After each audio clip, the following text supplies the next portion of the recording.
बिस्मिल्लाहिर्रहमानिर्रहीम। अस्सलाम वालेकुम दोस्तों, आप दोस्त फराज हासिफ खान और कुछ मज़ेदार रेसिपीज आज फिर। दोस्तों आज जो रेसिपीज हम बना रहे हैं हम ऐसे करते हैं कि अपने यूथ के नाम कर देते हैं। आज मैं आपको जो बनाना सिखा रही हूँ वो है peanut and honey flavoured cookies. बहुत ही मजे के कुकीज होते हैं। बहुत सिंपल वे में मैं आपको सिखा रही हूँ ताकि आप इजीली इसको जो है फॉलो कर सकें और फिर चाय के टेबल पे जो है मेरे ख्याल में ये जबरदस्त पीनट हनी फ्लेवर्ड कुकीज जो है वो बार बार तैयार करें। दूसरी रेसिपी जो है मेरी वो है चिकन एंड पोटैटो पाई। ये भी बहुत मजेदार शाम की चाय के साथ रेसिपी है। और तीसरी चीज जो है वो खूब ठंडी है, तो मैं आपको एक स्लशी पंच बनाना सिखा रही हूँ। वो मैं अभी आपको सिखाऊंगी, बताऊंगी कि उसमें आपने क्या क्या चीजें डालनी है। सबसे पहले हम यूं करते हैं कि अवन मैंने प्रीहीट पहले से करने के लिए रख दिया है। अभी शो शुरू होने से एक आध मिनट पहले जो है उसको मैंने प्रीहीट करने के लिए रखा है। तो हम ऐसे करते हैं कि पीनट हनी फ्लेवर्ड कुकीज जो है उनकी तैयारी शुरू करते हैं। आपको बताते हैं कि रेसिपी आप कैसे बनाएंगे। आधा कप मक्खन, आधा कप पीनट बटर, आधा कप चीनी, 1/4 कप शहद, तकरीबन 1 से आधा चाय का चम्मच वैनिला एसेंस, आधा टीस्पून बेकिंग सोडा, आधा टीस्पून बेकिंग पाउडर, 1/4 कप मैदा, 1 अंडा। किया मैंने ये है कि सबसे पहले मक्खन जो है वो मैंने डाल दिया है एक बड़े बोल में और आधा कप मक्खन है ये। और अब मैं आधा कप पीनट बटर जो है इसी बोल में डाल रही हूँ। उसके बाद हम ऐसे करते हैं कि इसमें मैं डाल लेती हूँ 1 अंडा, आधा टीस्पून हम डालते हैं बेकिंग सोडा और आधा टीस्पून हम डालते हैं बेकिंग पाउडर। ठीक है, अब हम ऐसे करते हैं दोस्तों कि इसमें डालते हैं 1 चाय का चम्मच वैनिला एसेंस और 1/4 कप यानी 1/4 कप हम डाल लेते हैं इसमें शहद भी। तो शहद डालने से जो है, और अगर फर्स्ट करें आपके पास शहद नहीं और आप बेकिंग के शौकीन हैं तो फिर आपके पास ये आइटम्स होते हैं कॉर्न सिरप जो होता है, डार्क कॉर्न सिरप, वो भी बहुत मजे का लगता है इसके साथ। तो अब मैं इसको बीट करती हूँ। इसको हमें एक जान करना है बिल्कुल। अब हम इसमें डालते हैं आधा कप कास्टर शुगर। ये तमाम चीजें हमारी बीट हो गई हैं कम्प्लीटली। और ये मैदा और बेकिंग पाउडर, बेकिंग जो सोडा है वो भी इसमें मिक्स करते हैं।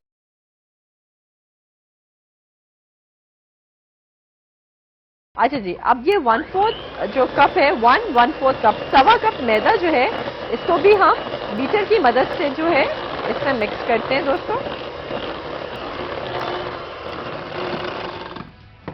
अब हम बकाया मैदा जो है 2 हाफ्स में कर लेते हैं। देख लीजिएगा कहां पर आपका अगर बीटर जो है वो चलना बंद हो जाए तो फिर आप हाथ की मदद से इसको गूंदेंगे।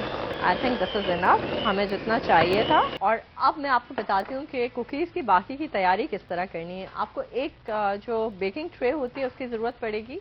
अगर फर्ज करें कि आपके पास बेकिंग ट्रे नहीं है तो फिर आप जिसमें पिज्जा हम बनाते हैं, बड़ी वाला जो बेकिंग का टिन होता है, आप उसमें ये काम कर सकते हैं।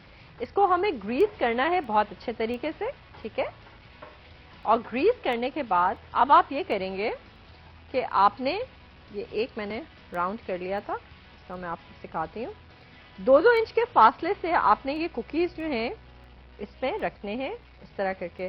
तो पहले आप एक सर्कुलर इसका मोटा सा बॉल बनाएंगे और बॉल बना के फिर उसके बाद उसको हल्का सा फ्लैटन करेंगे, थोड़ा सा चपटा करेंगे आप अपने हथेली की मदद से इस तरह से। और 2-2 इंच के फासले से आप इसको रखते जाएंगे, ठीक है। तो ये तकरीबन ये जो तमाम मैंने आपको बताया है डो, इससे आपके कुछ नहीं तो तकरीबन 35 से 40 कुकीज जो हैं वो आराम से बन जाएंगे। इनको आपने 1 स्टेप ठंडा कर लेना है बेकिंग से निकालने के बाद। तो इसको आप रूम टेम्परेचर पे ठंडा करेंगे। जब ठंडा करेंगे तो कुकी जो है वो सख्त हो जाएगा तो फिर उसके बाद आपने इसको किसी भी एयर टाइट बॉक्स में डाल के रख देना है और फिर ये काफी दिन आपके चल जाएंगे। अच्छा दोस्तों, मैं आपको ये बताती चलूं कि यहाँ पर मेरे पास एक कांटा मौजूद है। इसमें जो है फोक इम्प्रेशन देना है इस तरह से कुकीज के ऊपर। कांटे को जरा सा जो है प्रेस कीजिएगा ऐसे और इसको जो है क्रिस क्रॉस आप इम्प्रेशन दे दीजिएगा इस तरह से, जैसे कि आप देख रहे हैं कि मैं दे रही हूँ। सारे कुकीज में आप देके उसके बाद मोटी चीनी जो है आप स्प्रिंकल कर देंगे ऊपर से इस तरह से। इसको स्प्रिंकल करने के बाद जो है आपने इसको रखना है बेकिंग के लिए। और बेकिंग के लिए हम इसको रखेंगे तकरीबन 13 से 14 मिनट जो है ये बेक होगा। और बेक होने के बाद फिर हम इसको थोड़ा सा ठंडा करेंगे और फिर आप ये इसको एयर टाइट जार जो बॉक्सेस हैं उसके अंदर किसी में भी रख सकते हैं।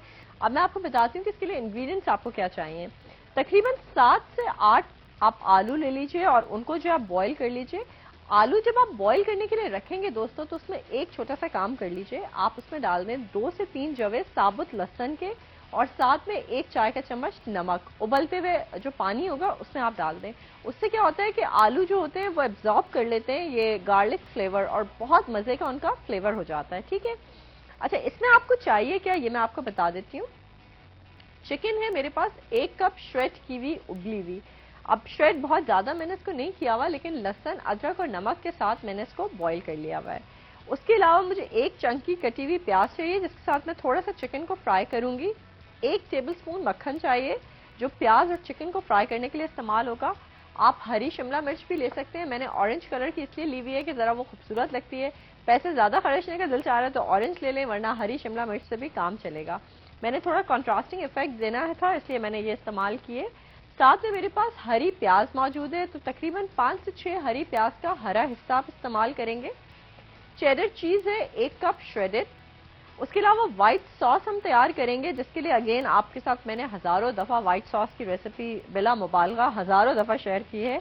तो उसमें हमें चाहिए होगा 2.5 कप मक्खन, 2.5 कप मैदा, 2.5 कप दूध, 2.5 का फिगर याद रखिए, और तकरीबन आधा से 1 चाय का चम्मच कुटी हुई काली मिर्ची, और टेस्ट देने के लिए आप चिकन पाउडर भी डाल सकते हैं और नमक भी डाल सकते हैं, इट्स अप टू यू।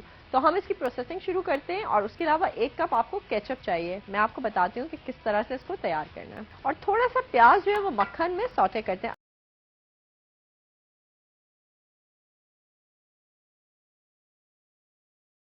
अच्छा हम ये कह रहे हैं कि हम चिकन और जो प्याज था, एक ही छोटा सा प्याज था चंकी कटा हुआ, उसको मैं थोड़ा सा सौटे करके और उसमें मैं स्प्रिंकल कर रही हूँ काली मिर्चें। अब वो तमाम आलू खोर बच्चा पार्टी जिनको आलू बहुत पसंद होते हैं और पोटैटो पाई बहुत पसंद होती है, वो देख लें कि फराह आनी जो है वो कर क्या रही हैं। ठीक है, सो दिस इज डन। अब ये हो गए हैं सौटे चिकन के साथ। और हम ये करते हैं कि हम मक्खन रखते हैं 2.5 टेबलस्पून गर्म होने के लिए, और अब व्हाइट सॉस की तैयारी करते हैं। 2.5 टेबलस्पून जो है मैं इसके अंदर डाल रही हूँ, मक्खन के अंदर मैदा। अच्छा जी, अब मैदा जो है ये कंप्लीटली भुन गया है। अब क्या करते हैं, इसको बंद करते हैं कुछ देर के लिए। जब आप व्हाइट सॉस हमेशा याद रखिए तैयार करते हैं, तो मैं ये इसलिए बता रही हूँ कि कोई पहली दफा व्हाइट सॉस बना रहा हो तो आपने कुछ सेकंड्स के लिए फिर इसको बंद कर देना है। अगर आप फौरी तौर पे एकदम से डालेंगे तो कभी कभी इसमें फुटकियां बन जाती हैं। हल्के हाथ से इसमें एक हाथ से दूध और एक हाथ से चम्मच चलाती जा रही हूँ, एंड देन अगेन हम अब दोबारा से फ्लेम जो है ऑन करते हैं, और इसको अब हमें करना है गाढ़ा। ठीक है दोस्तों, अच्छा चूंकि हमें इसको गाढ़ा करना है, इसकी बाद टाइम हम सीजनिंग भी कर लेते हैं। और सीजनिंग इसकी जो है चिकन पाउडर से हम करेंगे, जो 1 टेबलस्पून में इसमें डाल देती हूँ सीजनिंग के लिए, और साथ में कुटी हुई काली मिर्चें 1 चाय का चम्मच ये भी हम डाल देते हैं। ठीक है, अब ऐसा है दोस्तों कि मैं इसको जो है मिक्स करके और गाढ़ा करती हूँ। और मैं अब आपको इसका तरीक़ेकार बता दूं, आपने एक सिंपली पाई डिश लेनी है, उसको आपने ऑयलिंग करनी है जैसे कि मैंने की है, और उसके बाद आप इसमें ये आलू जो है ये लगा देंगे इस तरह से, जैसे कि आप देख रहे हैं कि मैं लगा रही हूँ। ठीक है, इस तरह से। अब हम सिंपली क्या करते हैं कि ये जो व्हाइट सॉस है इसको हम इसके ऊपर बिछा देते हैं कि आलू जो है वो कंप्लीटली कवर हो जाए इसके साथ जो हमने ये तय लगाई है। ठीक है, और इसके बाद हम ये करेंगे कि ये जो चंकी कटे हुए प्याज थे और मुर्गी थी, चिकन जो थी, इसको हम इसके ऊपर डाल देते हैं। ठीक है, ये हमने डाल दी इस तरह से। अब क्या करें दोस्तों, अब हम ये करते हैं कि ये आलू जो हमारे पास मौजूद हैं, हम इसको जो है वापस से इसके ऊपर एक तय लगाते हैं, जैसे कि आपने देखा कि लजानिया की जो है हम तय लगाते हैं जिस तरह से सॉर्ट ऑफ। ज़ाहिर है वो लजानिया शीट होती है, पास्ता शीट होती है, इसमें हमारे पास पास्ता तो नहीं है, लेकिन हम ये पोटैटो से काम करेंगे आलू की मदद से। And this is so yummy, ये बच्चों को बड़ी मजे की लगती है ऐसे। ठीक है, तो इसको आप कंप्लीटली कवर कर दें। और मेरा ख्याल में कुकीज भी जो है अब तक हो गए होंगे, मैं उनको भी चेक करके आती हूँ। इसका जरा सा काम और बाकी है, लेकिन हम ऐसे करते हैं दोस्तों कि कुकीज को देख लेते हैं, ऐसे ना हो कि नीचे से जलना शुरू हो जाए, डार्क हो जाए। हमने जो टाइमर लगाया था वो बच गया है। व्हाट अ टाइमिंग, ये देखें जनाब, कुकीज हमारे बिल्कुल तैयार हो गए हैं, आपको नजर आ रहे होंगे। अब सिंपली मैं इनको थोड़ा थोड़ा सा हिलाऊंगी, मैं बताऊंगी कि क्या करना है, लेकिन पहले हम पोटैटो पाई का काम थोड़ा सा करना है। ठीक है जी, ये हो गया। अब हम ऐसे करते हैं दोस्तों कि ये हमारे पास जो केचप मौजूद है, इसको हम थोड़ा थोड़ा सा ऐसे करके डाल लेते हैं। ठीक है, ऊपर जो टॉप हमारी लेयर है उसके ऊपर। ठीक है, और फिर आखिरी लेयर अगेन जो है वो व्हाइट सॉस की, मैंने केचप लगाई, फिर व्हाइट सॉस लगाई, फिर मैंने थोड़ी हरी प्याज डाली इसके ऊपर, और अगेन अब थोड़ी सी और हरी प्याज जो है मैं स्प्रिंकल कर लेती हूँ, और ऑरेंज शिमला मिर्च। चूंकि मुझे कंट्रास्ट देना था, मैंने अभी आपको बताया, इसलिए मैंने ऑरेंज शिमला मिर्च ली हुई है। आप ग्रीन से भी ये काम कर सकते हैं अपने बजट में रहते हुए। और मैं अब ये सिंपली थोड़ा सा स्प्रिंकल कर रही हूँ ब्लैक पेपर को इसके ऊपर ऐसे। और ब्लैक पेपर स्प्रिंकल करने के बाद जो है इसको हम ओवन में रखेंगे उस वक्त तक, क्योंकि तमाम चीजें पकी हुई हैं, कि चीज जो है ये कंप्लीटली मेल्ट हो जाए। तो मेरे ख्याल में इसमें हम लगभग 7 मिनट का या 8 मिनट का टाइमर लगा देते हैं। ठीक है, और मैक्सिमम पे कर देती हूँ ताकि जल्दी से हो जाए, प्रोग्राम के आखिर में मैं इसकी शक्ल आपको दिखा सकूं। सो दोस्तों, ये हमारी रेसिपी थी, जो मेन रेसिपी थी हमारी चली गई है बनने के लिए। अब मैं आपको बताती हूँ कि कुकीज का अगला स्टेप क्या होगा। अब आपने ओवन से तो निकाल लिए कुकीज, उसके बाद आपने क्या करना है, आपको एक छोटी सी नन्ही मुन्नी सी नाजुक सी छुरी चाहिए होगी, मैं अपने घर से लेकर आई हूँ क्योंकि मुख्तलिफ टूल्स की जरूरत पड़ती है। उससे आपने जो है इसको हल्का सा हिला देना है। ये देखिए, अभी ये बिल्कुल नरम है कुकीज, लेकिन क्या होता है कि इसका निचला हिस्सा जो होता है ना, ये जमा हुआ होता है ट्रे के साथ। अगर आपने इस स्टेप पे इसको नहीं हिलाया तो पता है क्या होगा, ये जम जाएंगे, और जब आप ठंडे हो जाएंगे इसी तरह से, लेकिन जब आप इसको निकालने लगेंगे तो वो कंप्लीटली टूट जाएंगे। तो ये बड़ा जरूरी होता है कि एक छुरी से या किसी भी बिल्कुल चपटी और बारीक चीज से आप इनको हिला दें ऐसे। ये देखें, अब कुछ जो है वो आराम से हिल जाएंगे और कुछ जो है वो चिपके हुए हैं, तो उनको आप नीचे से जैसे स्क्रैप करते हैं ना, तो इस तरह से करना पड़ता है। ठीक है, सो अब हम चलते हैं दोबारा से रेसिपी की जानिब, और आपको मैं स्लशी पंच जो है वो बनाना सिखा दूं।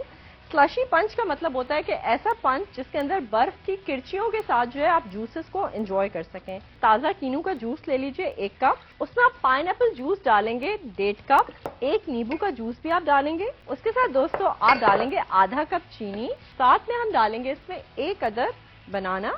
एक्चुअली क्या होता है कि इस तरह के जनरली पंचेस होते हैं, फ्रूट पंचेस, ये डिफरेंट फ्रूट जूसेस का मिक्सचर होता है। और साथ इसके मैं डालूंगी बर्फ। ठीक है,